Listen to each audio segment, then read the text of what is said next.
మనం ఆశ గురించి చూద్దాం ప్రియులారా. ఆశ అంటే మనకి, అలాగే భక్తులైనటువంటి వారికి, ప్రవక్తలైనటువంటి వారికి, అంటే ప్రతి ఒక్కరికి ఆశ ఉంటుందండి.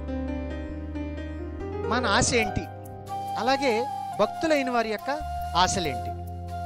ఇప్పుడు దావీదు మహారాజుకి ఆశ ఉందండి.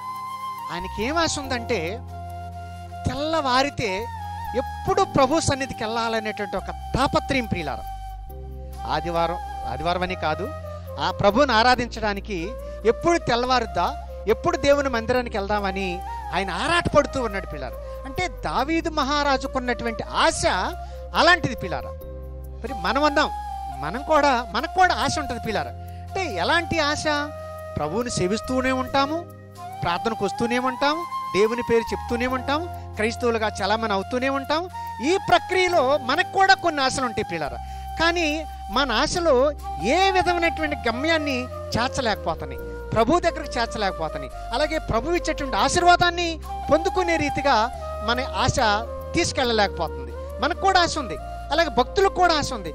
కానీ వారికున్న ఆశ గమ్యాన్ని చేర్చిని పిల్లారా. వారికున్న ఆశ ఆశీర్వాదాన్ని సంపాదించి పెట్టినాయి. కానీ మనకున్న ఆశ, ప్రభు అంటే ఆశ అంటాము, ఆరాధన అంటే ఆశ అంటాం, మందిరం అంటే ఆశ అంటాం. మన జీవితంలో ఏ విధమైనటువంటి ఆశీర్వాదాన్ని పొందలేకపోతున్నాం. కానీ దావీదు మహారాజుకి ఒక అద్భుతమైనటువంటి ఆశ, ఎప్పుడు మందిరానికి వెళ్ళాలా, ఎప్పుడు దేవుని సన్నిధికి వెళ్ళాలా, ఎప్పుడు ఆయన ఆరాధించాలనేటువంటి ఆరాటం ఉండేది, ఆశ ఉండేది. ఆయనకు ఆ ఆశ ఉండటం వల్ల ఎంత మిక్కిలి ఆశీర్వాదాన్ని పొందాడు. దావీదు మహారాజు అంటాడు, దేవా నేను ఎంతటి వాడిని, నా కుటుంబం ఎంతటిది, ఇంతగా మీరు నన్ను హెచ్చించడానికి, ఇంతగా మీరు నన్ను దీవించడానికి నేను ఎంతటి వాడిని ప్రభు అన్నాడు. కానీ అంత ఆశీర్వదించబడడానికి గల కారణం ఏంటో తెలుసా? దావీదు మహారాజు అంత గొప్పవాడు అవ్వడానికి కారణం ఏంటో తెలుసా? కేవలము దేవుని మీద దావీదు మహారాజుకు ఉన్నటువంటి ఆశ ప్రియులారా. ఆయన కీర్తన గ్రంథంలో ఒక మాట అంటాడు, నా బ్రతుకు దినాలన్నీ కృపాక్షేమములే నా వెంట వచ్చుతున్నాయి అంటాడు ప్రియులారా. మనం ఇన్ని సంవత్సరాల క్రైస్తవ అనుభవంలో ఈ మాట ఎప్పుడైనా అనగలిగామండి? బాధలు చెప్తామండి, అప్పులు చెప్తామండి, కష్టాలు చెప్తామండి, రోగాలు చెప్తామండి. కానీ దావీదు మహారాజు, ఆశ కలిగి ఉన్నటువంటి దావీదు మహారాజు అలాంటి చెప్పలేదు పిల్లారు. దీవెన గురించి చెప్పాడు, ప్రభువా మీరు ఎంతగా నన్ను దీవిస్తున్నారు ప్రభువా అన్నాడు.